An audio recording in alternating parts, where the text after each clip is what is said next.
अवनीश देव जी जो इस घटना में मारे गए थे, उनकी भी बॉडी मतलब पूरी जल के राख हो गई थी, जिसको पहचान नहीं कर पाई। पूरे प्लांट में टॉयलेट से लेके हर जगह सीसीटीवी कैमरे लगे हुए थे। एक भी सीसीटीवी की फुटेज वगैरह इन्होंने कोर्ट के अंदर पेश नहीं की। जब हमने संघर्ष शुरू किया था, उस दौरान में हमारे आसपास की जो कंपनियां थी, जिन्होंने हमसे प्रेरित होकर लड़ना शुरू किया, तो उनकी मैनेजमेंट ने भी उनको संघर्ष में जाने से रोकने के लिए खुद से ही मतलब उनको यूनियनों को पंजीकृत कर दिया। हम देखते हैं कि कंपनियों में हालात क्या हैं। चाहे हमें ट्रेड यूनियन एक्ट हमें उस रूप में कानून मिलता है कि हम यूनियन बना सकते हैं, लेकिन जब हम यूनियन बनाने के लिए जाते हैं, क्या क्या अड़चनें आती हैं, वो कानून एक तरफ धरा हुआ रह जाता है और जो प्रताड़ना होती है मैनेजमेंट की, वो पहले दिन से ही शुरू हो जाती है।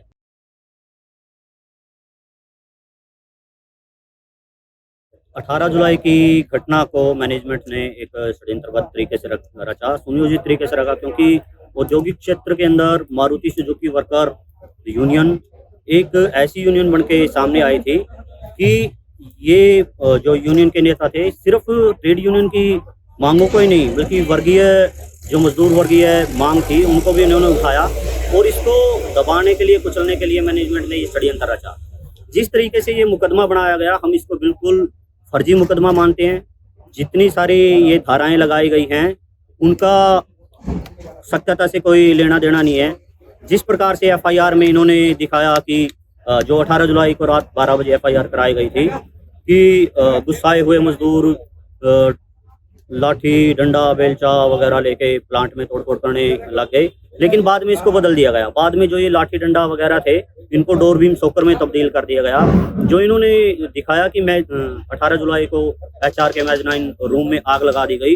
रूम के अंदर कोई भी मतलब कंपोनेंट से लेके किसी तरीके की भी कोई चीज ऐसी नहीं बची जो ना जली हो। अवनीश देव जी जो इस घटना में मारे गए थे, उनकी भी बॉडी मतलब पूरी जल के राख हो गई थी, जिसको पहचान नहीं कर पाई।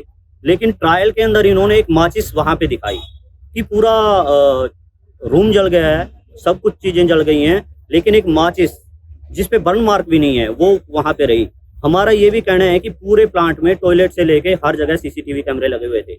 एक भी सीसीटीवी की फुटेज वगैरह इन्होंने कोर्ट के अंदर पेश नहीं की। उल्टा मजदूरों के ऊपर जो आरोप लगाया कि मजदूरों ने कैमरा को तोड़ दिया। हो सकता है अगर मजदूर इस तरीके से कैमरे को भी तोड़ दें, तो भी मतलब हार्ड डिस्क जो है जिसमें उसके डाटा सेव होता है गुड़गांव प्लांट में और यहाँ तक कि जापान में भी, उसको भी इन्होंने नहीं पेश किया। जिस तरीके से स्टार्टिंग में ही चालान पेश किया, तो 4 विटनेस हैं जो 92 लोगों का जिक्र कर रहे हैं। स्टार्टिंग में विटनेस का नाम भी नहीं दिया गया। विटनेस नंबर 9, 10, 11, 12 नाम से उनको बोला गया।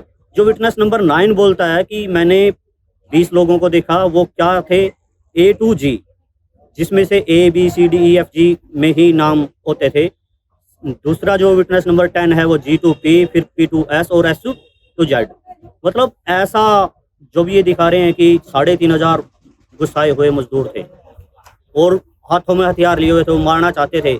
उस दौरान किस तरीके से मतलब मजदूर ऐसे पहले अपने आप को असेंबल करेंगे अल्फाबेटिकली कि A वाले इधर आ जाओ, B वाले इधर आ जाओ, Z वाले उस साइड में चले जाओ।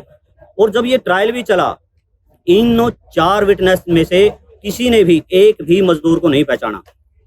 जिस तरीके से मैंने बताया माचिस की घटना थी, किसी ने भी ये नहीं बताया कि किसने आग लगाई और किसी आग लगाने वाले को आइडेंटिफाई किया। एक फिल्मी स्टोरी के हिसाब से इन्होंने दिखाया कि बॉडी जो हमारे यूनियन के नेता थे, अगवा नेता थे, कि 2 लोगों ने लेफ्ट हैंड को पकड़ा, 2 लोगों ने राइट हैंड को पकड़ा, 2 ने टांग को पकड़ा, फिर उसको मारा।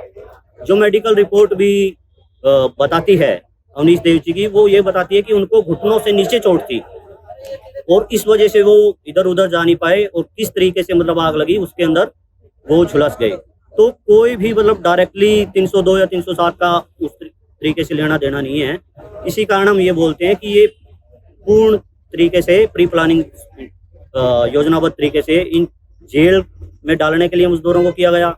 एक बहुत बड़ा जो संदेश मैनेजमेंट देना चाहती थी कि जो मजदूर लड़ रहे थे, जिन्होंने इतनी बड़ी यूनियन स्थापित कर दी कि वो देश भर में नहीं विदेशों तक प्रचलित हुई। मारुति सुजुकी वर्कर यूनियन का आंदोलन था, बहुत सारे विदेशों तक पहुंच गया। जो मजदूर वर्गीय भाईचारे की भावना यहाँ पे आई, जैसे मैंने बताया था कि जब तक इन्होंने एक इशू उठाया था कि मानेसर प्लांट से ठेका प्रथा खत्म नहीं होगी, तब तक समान काम का समान वेतन देना होगा। सारी समान सुविधाएं सभी वर्कर को, चाहे वो टेम्परेरी है, चाहे ठेका प्रथा में है, चाहे कैजुअल है या अप्रेंटिस है, सभी को देनी होगी। और इन्होंने, हमारे जो नेता थे, इस मांग को प्राथमिकता से उठाया और ये चीज बोली गई कि जब तक हमारी पहली मांग नहीं मानी जाएगी हम दूसरी के ऊपर चर्चा नहीं करेंगे।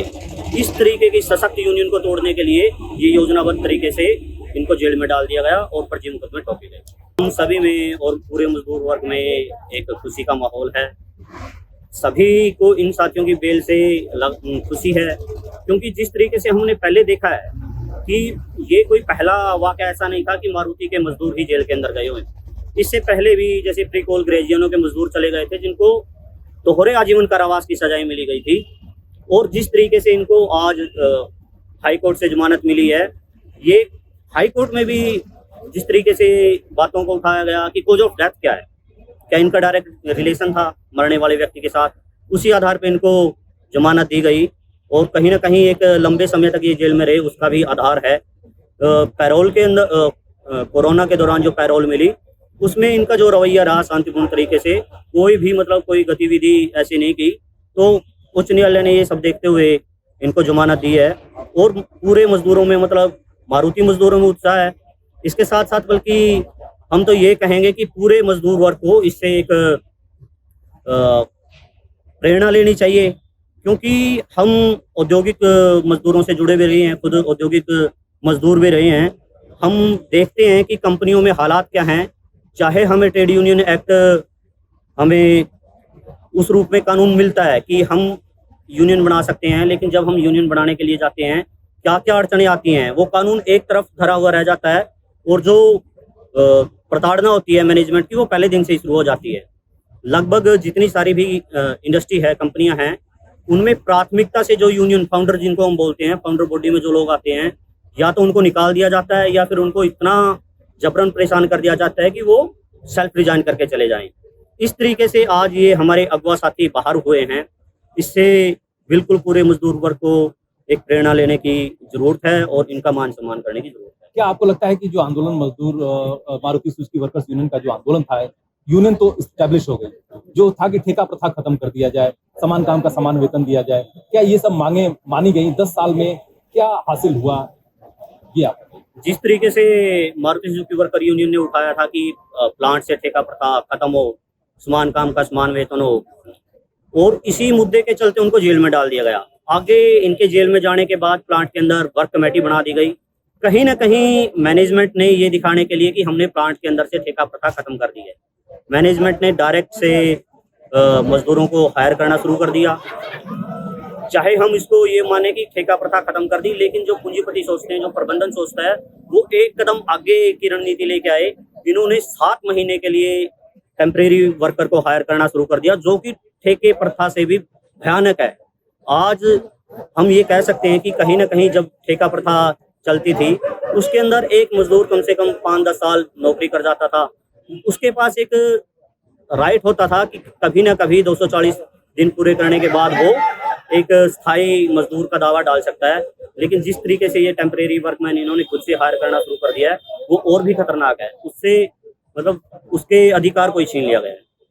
अभी भी हमारे मारुति सुजुकी वर्कर यूनियन कहें या मानेसर प्लांट कहें, इसके सामने ये सवाल बड़ा प्रमुखता के साथ है कि जो लोग एक मुद्दे के ऊपर जेल में चले गए, जिन्होंने अपने जीवन को कुर्बान कर दिया, आज भी टेम्परेरी वर्कर की या ऐसे अस्थायी मजदूरों की हालत बहुत खराब है। ये हमारे लिए भी सोचनीय विषय है।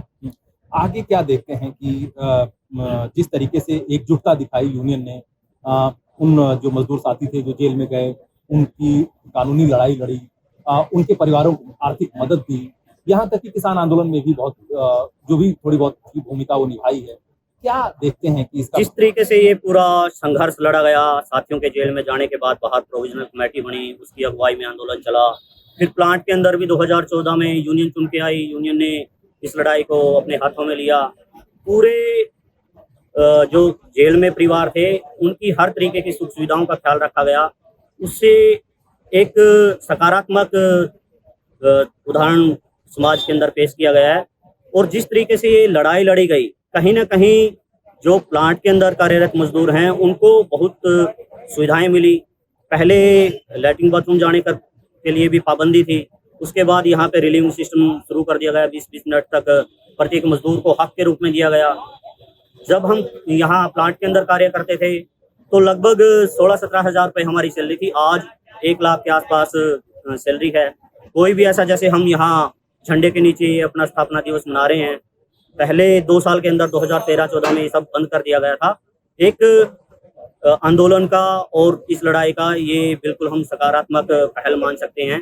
इस आंदोलन ने ही जब हम आंदोलनरत थे, आसपास की जो इंडस्ट्री थी उसके ऊपर भी सकारात्मक प्रभाव डाला, क्योंकि जब हमने संघर्ष शुरू किया था उस दौरान में हमारे आसपास की जो कंपनियां थी जिन्होंने हमसे प्रेरित होकर लड़ना शुरू किया, तो उनकी मैनेजमेंट ने भी उनको संघर्ष में जाने से रोकने के लिए खुद से ही मतलब उनको यूनियनों को पंजीकृत कर दिया।